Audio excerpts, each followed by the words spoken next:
Well, there it is, my salsa recipe. One thing about this recipe is you want to make sure that if you're going to be canning it, you can eat it fresh. Like you can go ahead and make this up and not cook it down or anything. Eat it fresh, tastes great. You know, you season it to taste. If you are going to can it, what you want to do is you follow the recipe, but then you'll cook it down to the desired consistency, and then you'll season it, adding the cumin and the salt. That's very important, because if you season it beforehand and then decide to cook it down and can it, it's not gonna taste right. It's gonna be way too salty and intense. As far as tomatoes, you know, we chose Kellogg's Breakfast, True Black Brandywine, basically the ones we were growing. Pink Brandywine and Dester were the tomatoes that were in this mix. You can use whatever tomatoes. I use slicers. It takes a little longer then because you got to cook things down. You could use Romas, probably, really any tomato you wanted to, but using the slicers, you get a really good flavor. They're all heirloom types. So anyway, again, it took us about 6 hours to make this batch. So, you know, we usually make this up once, maybe twice a year, because it does take so long. And you'll see in the video that I'm going to stitch together here with this kind of introductory video here, that it does take a long time, because there's just a couple different steps. You know, blanching the tomatoes, you know, peeling the tomatoes, cutting them up, pureeing them a little bit, you know, getting all your ingredients together. It took us a while, and then cooking it down on low heat, you know, so we didn't burn it. Anyway, if you've got the time and you've got you want to pick up these ingredients, give this recipe a try and give me some feedback. Let me know what you think. But it's worked great for us. Following this recipe the way it is, you're going to end up with it's a really nice salsa. It's complex in flavor and kind of smooth burn, not too hot at all. Really more on the mild side. So anyway, I hope you guys enjoy the video that follows here, and we'll catch you next time. Happy gardening. Well, hey, welcome back to my little gardening show. Today we're going to be doing salsa today. What we're doing is kind of going through our slicers, and we're separating out the ones we want to save seed from, at least the best of this batch. I've got some True Black Brandywines I want to save seed from, so I picked out the 3 that looked the most true to type and that were kind of larger. What is this? That's Pink Brandywine. This is Dester, right? This is Dester, and you can tell the difference between Dester and the Brandywines because Dester is uniform. It's a nice kind of flat tomato, whereas the Brandywine is more like this kind of like weird elephant type. Like this. It's like weird. It's just kind of weird and just a little. It's not like a perfect globe shape. It's got real tall shoulders. You know, kind of like a heart. And then... Right? Whereas the Dester doesn't. What's this? We got some Kellogg's Breakfast. This one might have cross-pollinated, where it's a cross between Kellogg's Breakfast and Dester, potentially, because of the way that looks. Not sure. No, you can still do it. This is a nice one. Ooh, this look is at the back of it. Yeah, it's a little rotten there, but still good. And then this is I think that is Dester. Maybe Brandywine. Yeah, I think it's Dester. Maybe a cross with Brandywine. I don't know. What are these for? Definitely these though. This one and these two are Brandywine. Daddy, what are these for? That's probably Kellogg's breakfast. These two are questionable. Daddy, would this be kind of like a duster? Yeah, it looks kind of like duster. What are We got these? some tomatoes over here that aren't quite ripe So we're gonna let them for the sit batch, but these are the ones. We're going to use these out for salsa. and these for salsa, but we're going to save seed from these first. We've got some seeds going here. This is our Alibaba watermelon, What kind of seed black is this? diamond. This is King of the North. That was a big giant bell peppers we got. What, are they hot? No, they're sweet peppers. So anyway, we got our tomatoes sorted. We're going to move outside and Use the turkey we're burner. going to use a turkey burner to blanch these. We're going to peel them. We're going to slice them up.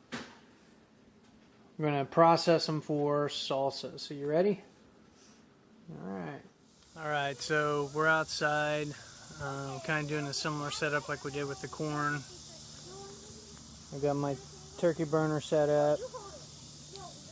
We got a canner full of water that we're going to blanch the tomatoes in. I've got a cooler of ice water that will cool the tomatoes off, and then we're going to set up our little station to peel the tomatoes and all that, and then chop up these other ingredients.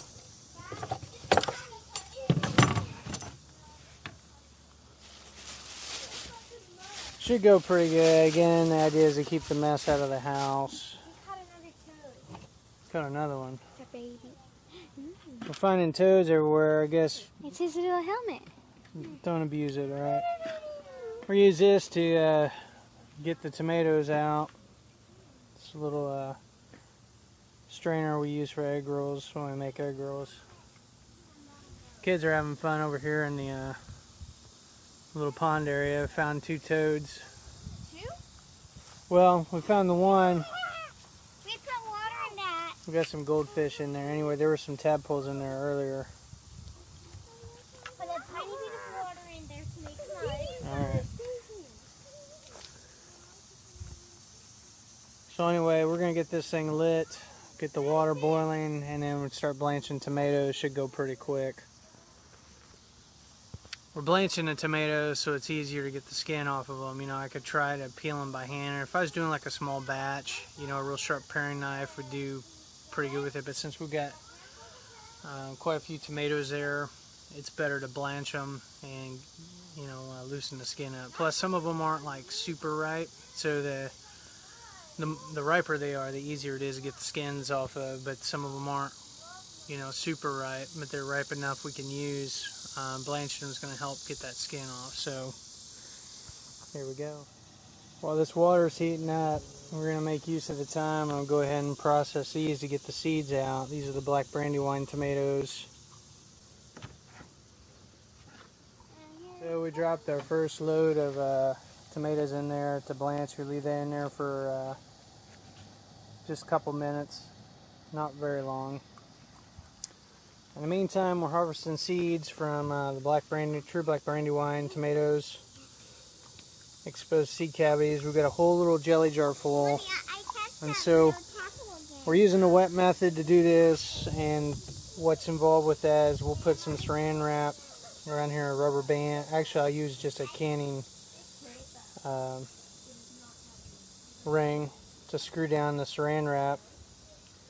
We'll keep an eye on that. We're going to let that basically ferment for a little bit until there's like a little mold scum. It only takes a couple days to a week for that to happen. Then we'll remove the wrap. We'll drop this stuff. We'll basically drain off the mold scum. We'll rinse the seeds. We'll clean them. And then we'll set them out to dry for about a week or so on a paper towel. And then store them away for next season. As you can see from 3 tomatoes there, we've got hundreds of seeds, most of them viable. You know, what we'll do to test that is after we clean them real well, we'll put them in a bowl of water, and whatever sinks to the bottom is good, whatever rises to the top is bad. We'll skim that off, and then eventually we'll have all good seeds. Again, we'll dry them, package them away, store them in the refrigerator, and we're good to go for next season. So once we get these going, we'll set them out on a cutting board and we'll start peeling the skins away. Skin is starting to come away from the tomatoes. Just reach in there, fish them out.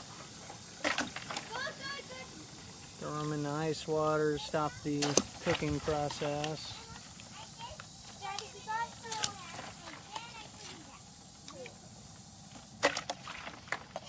Why did all the skin peel off? Because they got hot, which is what we want. That's a duster. Alright, put some more tomatoes in there, bud. Where are they? He's going to put some more in there. We're going to let those cool off for about a minute or so, and then we'll bring them out and start peeling them. Division of labor, I'm loving that. Emma, you having the time of your life? Your life. Got a couple peeled here. Some more to peel. Olivia, you can get in on the action. Why don't you peel these tomatoes? Easy as pie, child. See that? Are they only the ones on the tray? Yeah, the ones on the tray here. Bud's got others that we're going to let cool off a little bit. I want to do this job, Daddy. Put them in and out. It's a good job for you, Bud. Once we get them peeled, we'll start dicing them up, and then we'll put them in our other canner to take inside. We'll run them through the Vitamix, and then they'll be ready for salsa. We don't run them through a whole lot because we want to, well, the other thing too is we're going to de-seed them just a little bit so that, You can save seeds and well, salsa won't have as many seeds. just so it's not as wet. It'd be a little easier to cook down potentially. And you can save seeds. Some people don't like seeds in their salsa. I don't mind them. So we're done kind of saving seeds and processing our tomatoes, at least the first round. These are Kellogg's breakfast here. Got a big canner pot full of sliced tomatoes. They've been peeled. We de-seeded them just a little bit. I mean, they have most of their seeds, really. We didn't really do much of that. But so the next step is we're going to take this inside, process it in our Vitamix a little bit just to cut them up, get it to the kind of salsa consistency, and then we're going to cook them down to thicken it up. Got the tomatoes. We're going to fill this thing up, and it won't take too long, but just enough to cut them down in size. I just got it on the lowest setting because it doesn't take too long. Got everything processed to the consistency we want. I actually ended up turning this up to 4 and pulsing a pitcher of sliced tomatoes like for 10 seconds. Now that we've got our tomato stuff ready, we're going to cut up the rest of our ingredients and process them. Add it to the batch here and get to cooking this. Grab some onions. I wrap these up. I got 4. Just put your sandals on there, honey. Anyway, we got 4 bunches, about like this. I'm gonna grab some onions off here. Jalapenos, probably 6 or 7 of these. Some garlic. And probably a little bit of olive oil. You can use fresh garlic, but this is easier. Some cilantro for this recipe. Now we've got our jalapenos and onions chopped up. It's probably the equivalent of 3 large yellow onions because this is a little bit bigger than the standard batch I normally make. There's probably 5 pitchers full is what's in here. So I've upped the quantity of the other ingredients. There's about 6 jalapenos. I left the seeds because we do want it to be just a little spicy. And these jalapenos are kind of mild. The onions are really pungent. Made me cry chopping them up, but I got got them kind of diced up. What I'm going to do now is run them through the Vitamix, chop them up just a little bit finer. We're going to add those to the batch here. And then the only other ingredient is a cilantro, which we'll get to now. Tomatoes are running it at a 4 for about 10 seconds using the plunger to get it down to the consistency we want. We do want it to be somewhat chunky, not completely smooth. So.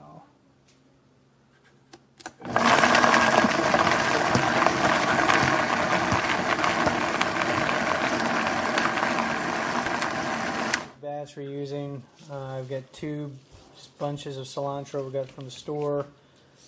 I'm going to save most of it, just cut off the base stems. The rest of it I'm going to dice up.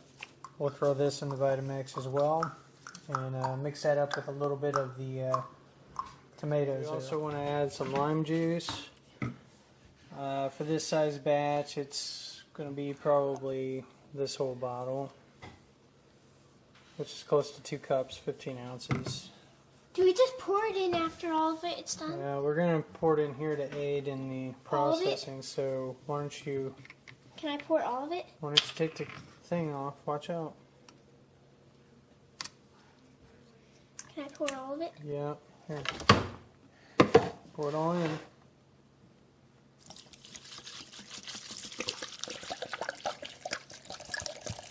Good job. All right. Throw this away. So, la-ti-da. We don't want to pulverize this pretty good, so I'm going to put it on an 8.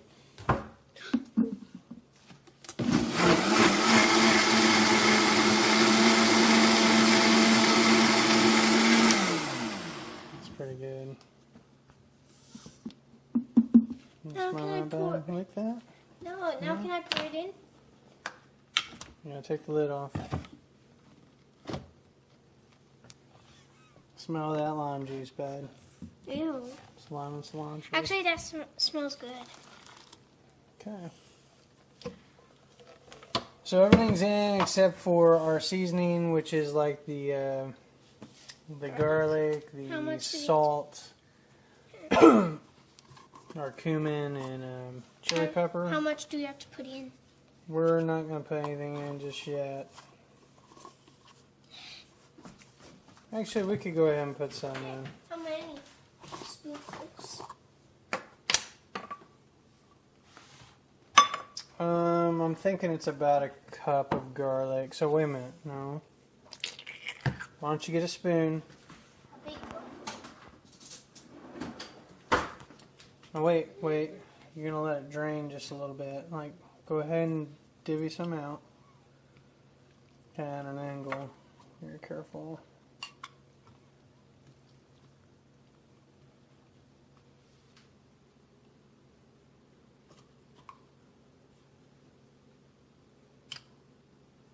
About one more. Yeah. Well, that's good. I'm going to throw that in there. Should I mix it all around? Dad, can I mix it? Yeah, now we can mix that around a little bit. Be careful. Don't splash it out. While he incorporates that, what we're going to do is take a look at the rest of the seasoning.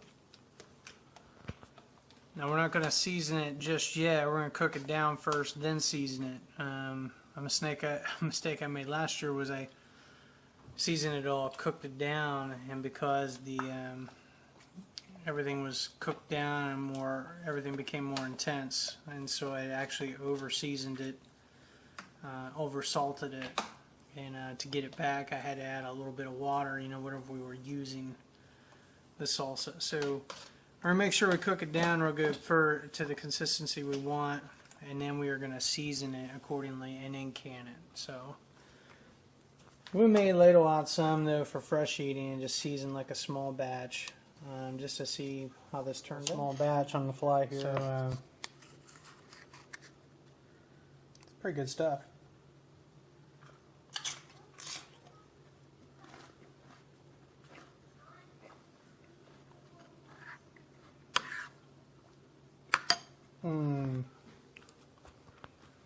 I like it. It's going to be good. So it's been a couple hours now. Got this just been simmering, kind of cooking it down. You can see where it originally was, and the moisture that's cooked off where we're intensifying the flavors.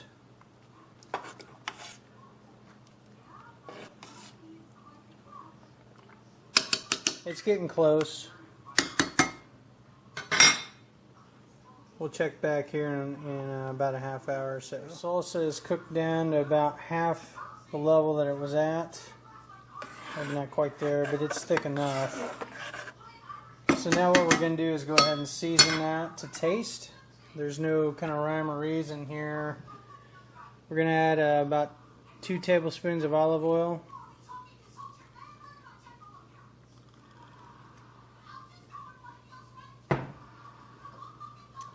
We got some kosher salt here.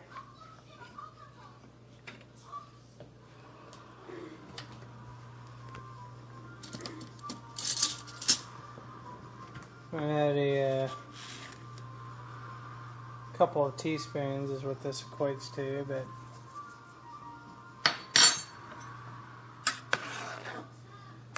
I'll stir that in.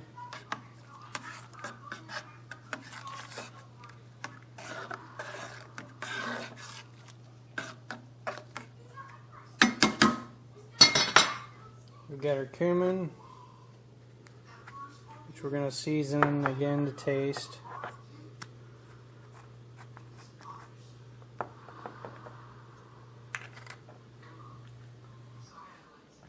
This is going to be a few teaspoons, you know, just kind of eyeball it. I like cumin, so I'll start off with that.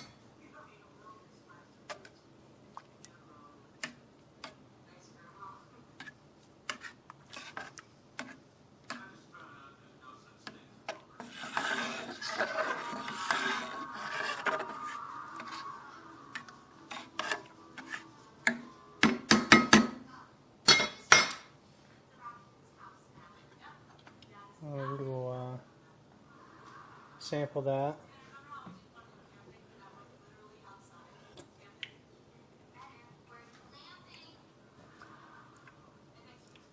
It's got pretty good flavor.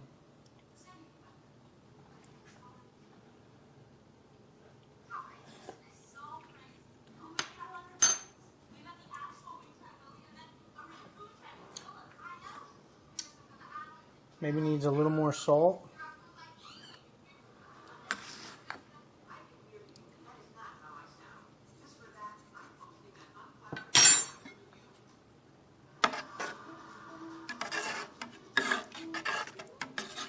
Again, you're seasoning this to taste.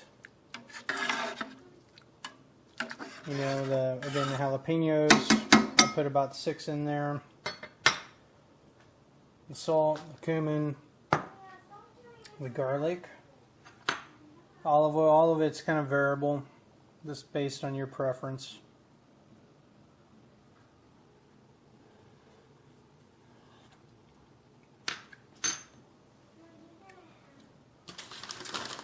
Now that's some good salsa. Get some chip action going there.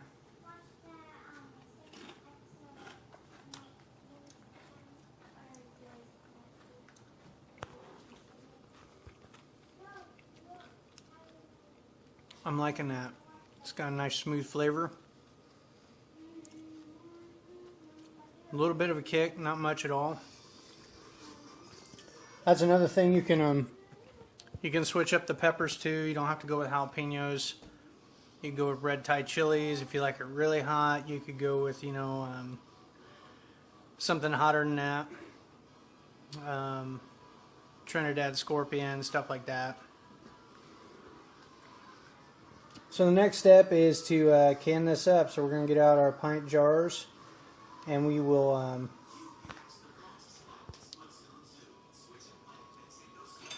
we'll sanitize them, and then we're going to water bath can the salsa.